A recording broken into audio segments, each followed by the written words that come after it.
Oh man, my camera battery is actually gonna die real soon. I should probably go change that.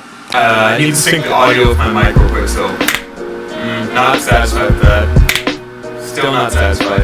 Okay, that's fine. Okay, so hey guys, today I'm going to give you 5 tips on how you can take better indoor photos. Now, indoor picture taking, indoor photography, something I struggle with a lot, but I found some tips, I guess, that you can utilize and I can utilize to take better pictures inside. So let's get started. Tip number 1, shoot out of automatic mode. If I'm shooting indoors, I want control over my shutter speed and my ISO, so I would shoot in manual mode. But you're gonna need that because indoors you'll notice it's a lot darker than shooting outdoors, because obviously we have sunlight outdoors and we only have artificial lights indoors.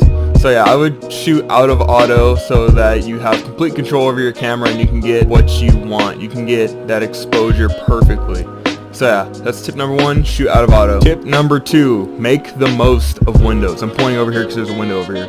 Now, I am literally recording next to a window. Now, especially if it's a cloudy day outside, then it's like dispersing the light and making everything softer. So yeah, make the most out of windows. If you're shooting anything, try and shoot it by a window so you can get that nice natural light coming in. It makes everything look a lot better. So tip number 2, make the most of windows. Tip number 3, if you have no windows, make use of artificial lights. Now dude, you can just go to the dollar store and pick up like a flashlight or something and tape like paper over it to make the light softer if you want, really. Then just make the use of the cheapest lights you have.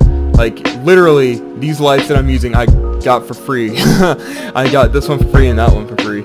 And actually I got this one for the dollar store. So yeah, just the lights are really cheap. You can just go to the dollar store, pick up a flashlight. In this image right here, I actually used some dollar store lights and a controller. That's an Afterglow controller. And yeah, I just put the controller in the background and turned it on so that it would make the blue light.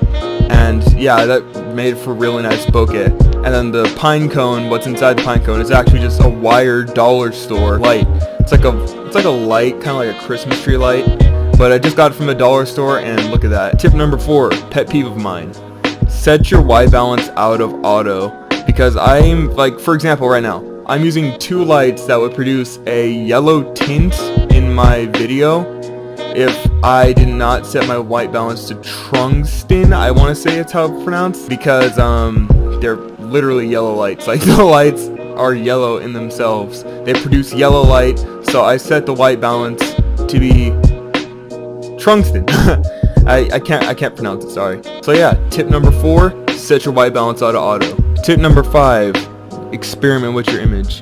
So try a different lens, try bokeh, see what looks good, see what doesn't look good, try different lights, try putting a light up here, try putting a light over there. Experiment with your image, see what looks good and see what doesn't look good. So I don't know, it might look good, it might not.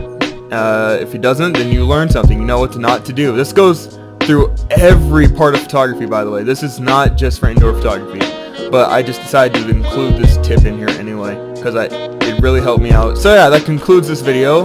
5 tips on how to take better indoor photos. This was my first video actually. It's the first video going up on this channel. So if you like this video, please leave a like, subscribe. I'll see you in the next one. Peace.